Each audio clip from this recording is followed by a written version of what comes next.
Hello and welcome back to GISC 125, Mapping and Spatial Thinking. And today we're going to talk about the determinants of health that are factors that influence the health of both the individual and the community in which we live.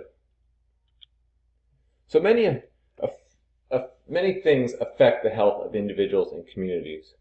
So whether people are healthy or not is determined by their circumstances and the environment. To a large extent, factors such as where we live, the state or our environment, genetics, our income and education level, and our relationships with friends and family all have considerable impacts on our health, whereas the more commonly considered factors such as access and use of healthcare services often have less of an impact.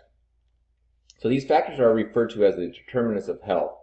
And here in this diagram we can see all the varying factors that comprise the determinants of health. So by looking at the larger outside, we can see environment, and then all the subcategories of environment, biology, genetics, lifestyle, behaviors, immunization, and social, education and culture, isolation, and so forth. So these are the determinants of health. Social determinants of health, on the other hand, are conditions in the environment in which people are born, live, learn, work, play, worship, and age that affect a wide range of health, functioning, and the quality of life outcomes and risks.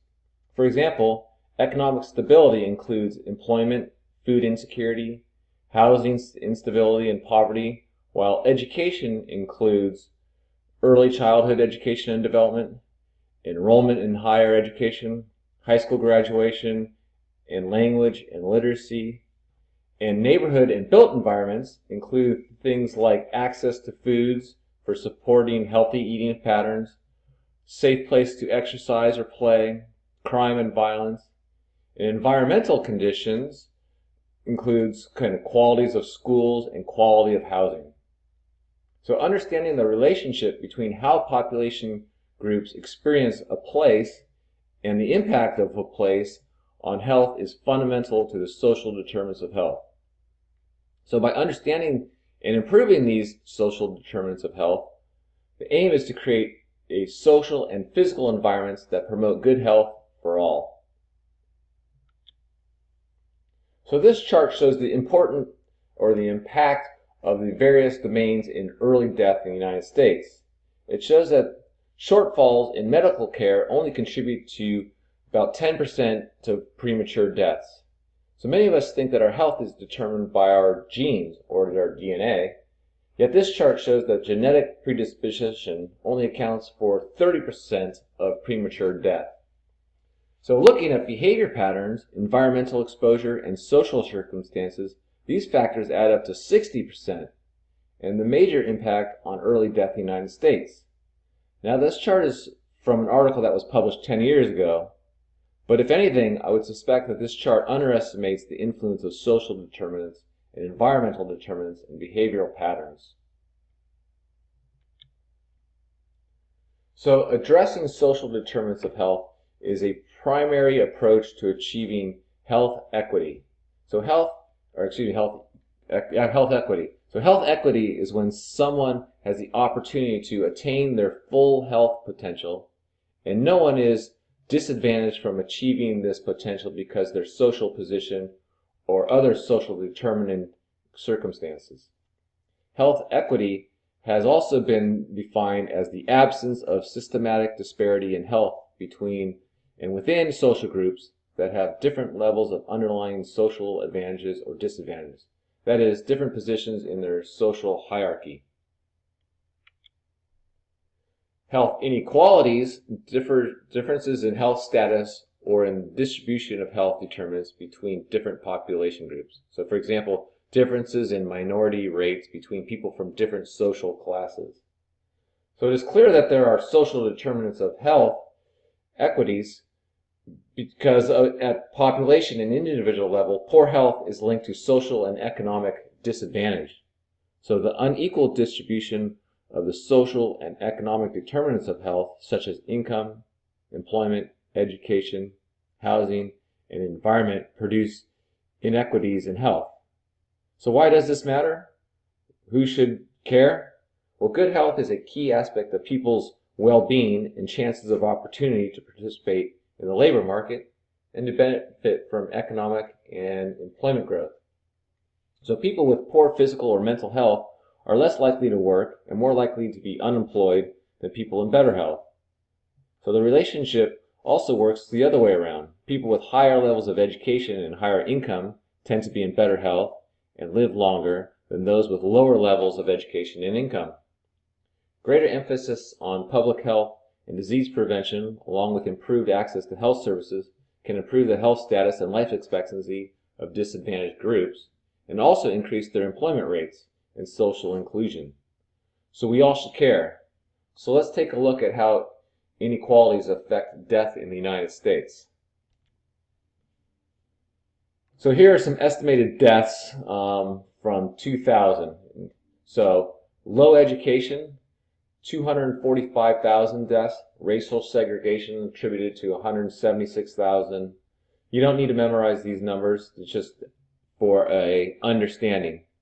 So in comparison, basically acute myocardial infarction, those are just heart attacks, account for 192,000, and lung cancer 155,000.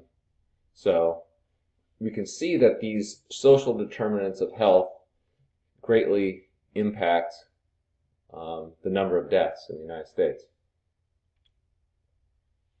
So health factors in the county health ranking represent the focus area that drive how long and how well we live, including health behaviors such as tobacco use, diet and exercise, alcohol and drug use, sexual activity, while clinical care, for example, access to care, quality of care, and social and economic factors such as education, employment, income, family and social support, community safety, and then physical environment, which accounts for air and water quality, housing, and transit.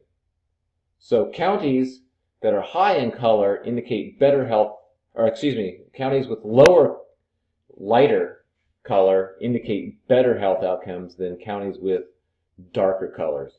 So as a geographer and a spatial thinker, we would look and ask, why do we see these differences across counties? So look at Ada County. Has a better health outcome than all the surrounding counties. Why? I'll let you think about this, but what we can say is that these social determinants of health vary by county. For example, the population.